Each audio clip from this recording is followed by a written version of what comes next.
সহজে নাকি উত্তরা শহরে নাকি চোর পাওয়া যায় না, তো তাদেরকে কি বলা হবে, চোর নাকি ডাকাত? তারা কিন্তু সদস্য সংখ্যা একজন বা দুইজন নয়, তারা কিন্তু সদস্য সংখ্যা অনেকেই।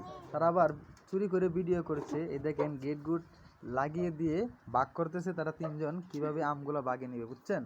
তো আপনারা দেখতে পাচ্ছেন চোরের আসলে কি কত বড় সাহস যে ঢাকা শহরে এভাবে চুরি করে এভাবে ঘরের ভিতর আম এনে ভাগাভাগি করতেছে।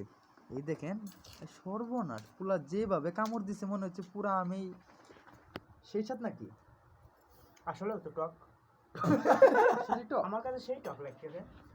ওয়াও, বাঘের পিছনে দিলে এটা হচ্ছে মনে হয় চুরের লিডার। দেখা যাচ্ছে পিঠের মধ্যে আবার দাগ টাগ, মানে কোনো জায়গায় ধরা ধরা খাইয়া এই যে মানুষের মাইরে টেরে করছে, এটা কি? যাই হোক, যা ভাবছিলাম তা না। কে ভাই কি করতেছস? গান দেখো দেখছো আম ছুঁড়ে ভাগাভাগি। মামা লক লাগাই দিছে। এত আম চুরি করলো যে চোরদেরকে মামা লক মনে করেন যদি বাড়িওয়ালা পায় বা গাছের মালিক পায়, তাদেরকে গাছের গুঁড়ার সাথে মনে হয় বেঁধে তারপর পিটাইতো।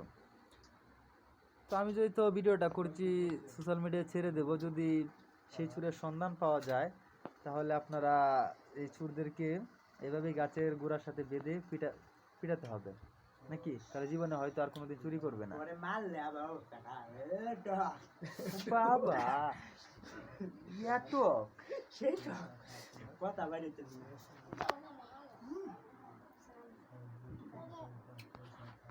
মামারে কও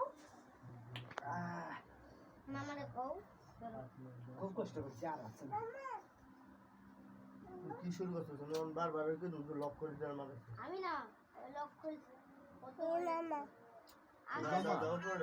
উপরে ওটা